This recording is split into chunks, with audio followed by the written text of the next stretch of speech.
예수 하나 되기 234번째 성령이 하나님의 뜻대로 로마서 8장 27절 마음을 살피시는 이가 성령의 생각을 아시나니 이는 성령이 하나님의 뜻대로 성도를 위하여 간구하심이니라.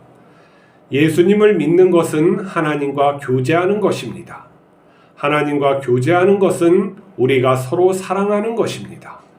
예수님께서는 제자들과 교제하시며 하나님 아버지의 뜻이 무엇인지 깨닫게 해주시고 십자가 죽음으로 하나님의 사랑이 무엇인지 보여주셨습니다. 부활하신 예수님은 제자들을 떠나시며 보혜사 성령님이 오시면 너희를 진리 가운데로 인도하실 것이라고 말씀하셨습니다. 제자들은 기도했고 성령님은 그들 안에 오셨습니다. 성령님은 제자들이 예수님을 따를 수 있게 능력을 주시고 하늘나라까지 이끌어 가셨습니다. 성령님은 예수님을 구세주로 받아들이는 자에게 임하십니다. 예수님을 믿는 자와 인격적인 교제를 하십니다. 하나님 아버지의 사랑을 알게 하시고 말씀으로 진리를 깨닫게 해주십니다. 성령님은 우리를 강제로 끌고 가지 아니시기에 우리는 자발적으로 순종해야 합니다. 아무리 좋은 길이라도 강요와 억압은 사랑이 아니기 때문입니다. 성령님은 우리가 하나님의 뜻을 거스리면 탄식하시며 기도하십니다. 우리를 죄에서 돌이키시고 성결하게 살 수 있게 도와주십니다. 영적 분별력을 주셔서 세상죄와 싸워 이기게 하십니다. 우리가 가야 할 길을 예비하시고 준비된 사람을 만나 서로 사랑하게 하십니다. 성령님의 인격적인 대우는 우리를 성숙시키기 위한 사랑입니다. 우리는 성령님의 인도하심으로 예수님을 닮아갑니다. 우리에게 예수님의 열매가 나타납니다. 성령님은 우리를 낳으시고 예수님처럼 양육하시는 하나님입니다. 우리가 성령님을 말하려고 할 때 어려움을 겪습니다. 왜냐하면 보이지 않는데 우리를 어떻게 인도하시는지 잘 표현하기가 어려워서 그런 것이요. 보이지 않는 것에 대해서 우리가 표현한다는 것을 어려워합니다. 우리 사람은 보이고 만지고 이런 오감으로 어떤 체험적인 것을 표현하기에 쉽지 보이지 않는 것에 대해서 말하려고 할 때는 이 어려움을 느끼죠. 근데 우리가 예수님께서 우리에게 말씀하신 것은 성령님은 보혜사다. 나와 같은 보혜사다라고 말씀하셨죠. 보혜사라는 건 무엇입니까? 우리를 인도하시는 분, 우리를 지켜주시는 분, 우리를 또한 하나님 앞으로 데려가시는 분, 이렇게 이해할 수가 있겠죠. 근데 우리가 쉽게 얘기하면은 성령님을 그냥 보이지 않는 예수님이라고 생각하면은 너무나도 쉬워요. 그러니까 예수님이 하시던 일을 갖다가 성령님께서 우리의 안으로 들어오셔서 내주하셔서 이제 하게 하신다는 거예요. 그러면 성령님이 우리 안에 있다는 것은 예수님이 우리 안에 있는 것이고 하나님께서 또한 우리 안에 계시는 거예요. 그래서 우리가 성전이 되는 것이고 하나님의 통치를 직접적으로 받을 수 있는 거예요.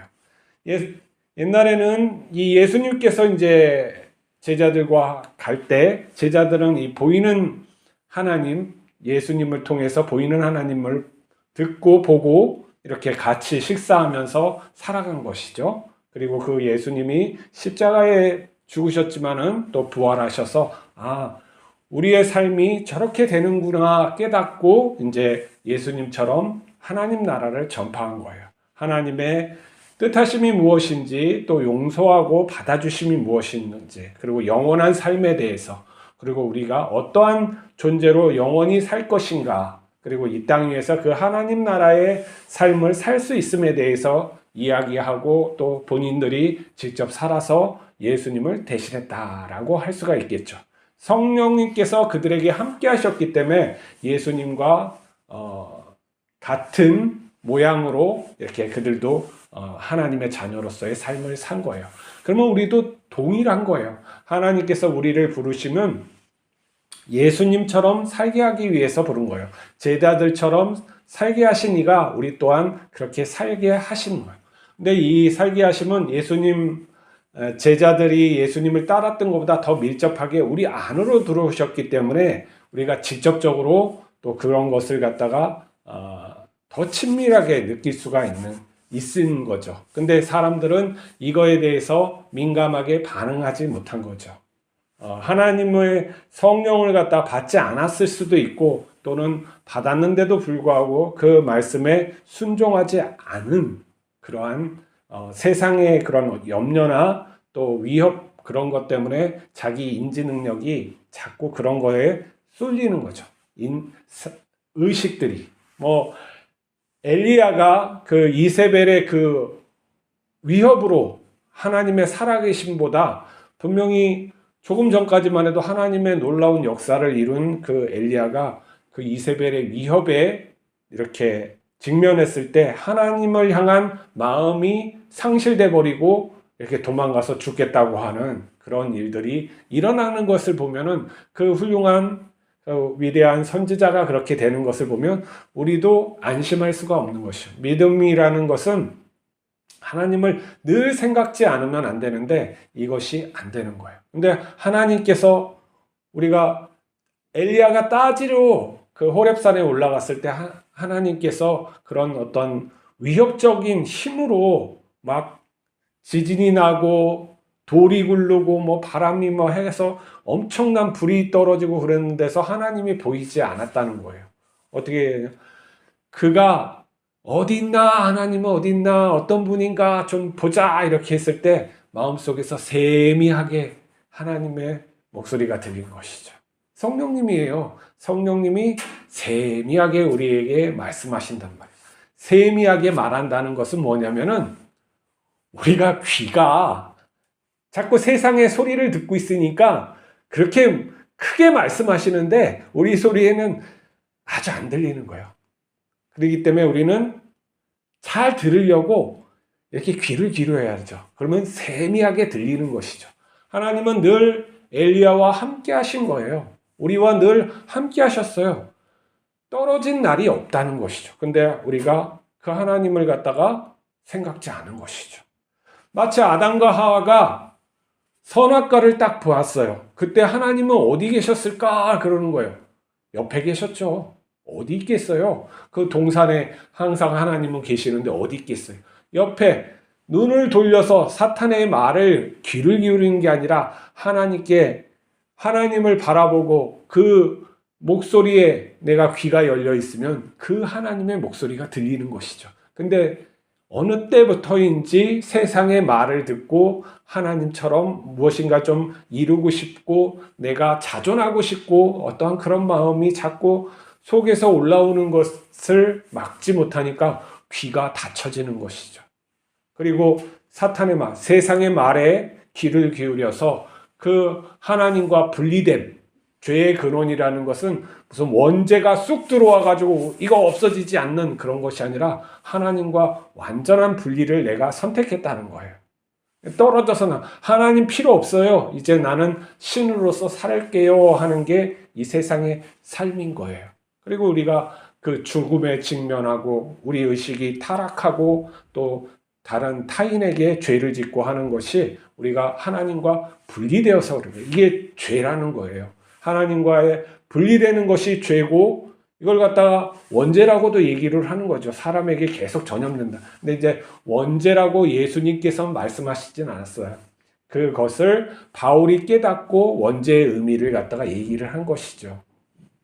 예수님은 더 직접적인 얘기를 하셨어요. 어떻게 하냐면 죽은 자들이 죽은 자들의 장사하게 하고 너는 나를 따르라 하는 제자들에게 말씀하신 것이죠. 예수님이 보시기에 이미 하나님을 따르지 않는 자들, 하나님과 함께하고자 않는 자들, 예수님을 따르지 않는 자들은 이미 죽었다는 거예요. 원죄가 문제가 아니라 이미 죽은 자들이에요.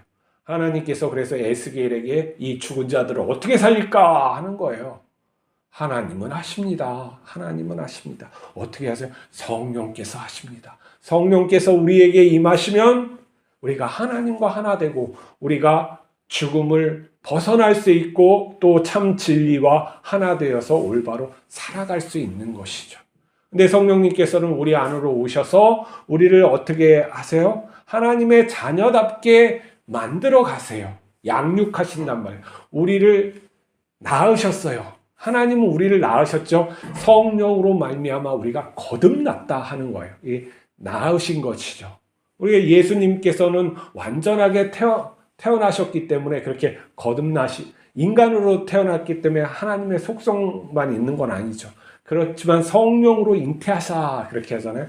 우리도 성령으로 거듭난 거예요. 근데 우리는 이 몸, 옛날 그 의식과 몸과 뭐 이러한 어떠한 주변 환경이 다 옛날 것에 내 새로운 것이 만들어진 거예요. 그러면은 이제는 양육을 받아야 되는 것이죠. 근데 우리의 옛날 그런 어떤 습관이나 나쁜 것들이 이런 것을 방해하는 거예요. 그러면 이제 순종과 또 거스림 사이에서 우리가 갈등하게 되죠. 성령을 충만하게 받았다. 하나님의 은혜를 충만하게 받았다. 그러면 하나님의 뜻대로 사는 것이 용이해지고, 하지만 성령을 갖다가 내가 그 목소리를 청정하지 않고 기도하지 않고 말씀 보지 않으면 그 능력은 점점점 쇠퇴하는 것이죠. 그래가지고 무슨 기도원에 가가지고 성령 충만 받았다고 해서 오는데 내려와서 보면은 싸우게 되고 좀 있으면은 감정적으로 다 떨어지게 되고 뭐 이러한 것들이 그거는 성령 충만이라고 하지 않아요. 감정 충만. 무엇인가 말씀으로 해서 이 붕 뜬 우리 의식 세계에서 종교적인 의식을 함양하게 하는 이 뇌구조가 또 있어요. 이게 조상 때부터 쭉 내려 하나님을 알게 하는 기본 베이스죠. 근데 이게 종교적인 심성, 찬양하고 기도 막 열심히 하면은 우리 막 뜨거워지고 뭐 신비적인 것도 나오고 그러잖아요. 그걸 근데 성령 충만했다고 하진 않아요. 성경에서 성령 충만은 아버지로부터 오는 기쁨이 있어야 되고 내 의지를 꺾고 하나님 앞에 복종하는 것을 성령 충만이라고 하는 거예요. 그래서 감정적인 것을 자꾸 성령 충만이라고 착각하면 안 돼요. 성령 충만은 예수님 충만인데 쉽게 말해서 우리가 예수님처럼 행하는 건데 그렇게 되지도 않는데 어떻게 성령 충만해 하겠어요. 그리고 기도와 그런 것들은 감정적으로 너무 하면 안 돼요. 우리가 이성적으로도 하고 영적으로도 하고 그렇게 하다 보면 감정도 나는 거죠. 근데 감정을 막 해서 북치고 장구치고 그렇게 하다가 내 삶에 들어갔을 때는 예수님의 행동, 그 삶의 방식이 드러나지 않으면은 그거는 성령 충만이라고 할 수가 없는 거예요. 자, 그런데도 불구하고 성령님께서는 우리를 갖다 떠나지 아니하시고 말할 수 없는 탄식으로 우리를 위해서 기도하신다는 것이죠.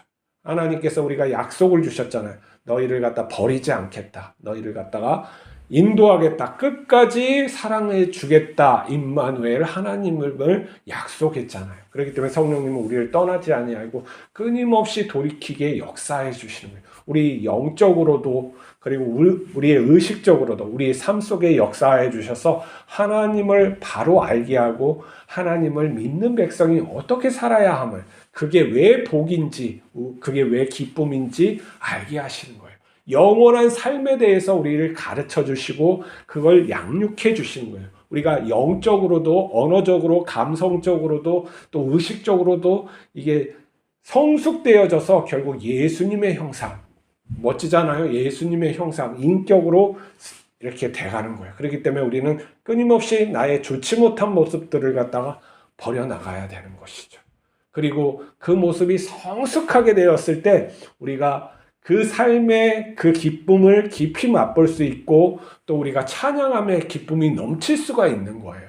하나님을 찬양하는 게 그 자체로 복인 것이죠. 하나님의 영화로운 그 모습을 갖다 바라볼 때 구름기둥과 불기둥이 딱 보여주는 그것을 나의 집에서 딱 바라볼 때 이게 하나님의 세상이구나. 이게 하나님의 임재하심이구나. 하나님께서 이 세상을 통치하시는구나 하는 것을 아는 것이죠. 그렇게 될 수 있게 우리는 하나님의 부르심에 맞게 살아야 되는 거예요. 성령님께서 그것을 오늘도 우리에게 주시고 또 인도하신다는 거예요. 그 모든 것이 우리의 모든 것을 협력하여 선을 이룰 수 있게 하나님은 만드시고 합력하여 우리가 예수님의 모습을 담게, 그리고 우리가 곧 성자, 거룩한 자녀, 하나님의 자녀가 될 수 있게 만드시는 분이 예수님이고 성령님이에요. 곧 그 성령님의 목소리를 잘 들으면서 귀 기울여 순종하는 우리가 됩시다. 기도하시겠습니다. 거룩하신 하나님 아버지, 오늘도 귀한 날 주의를 주시고 하나님께 영광 드리게 하심을 감사합니다.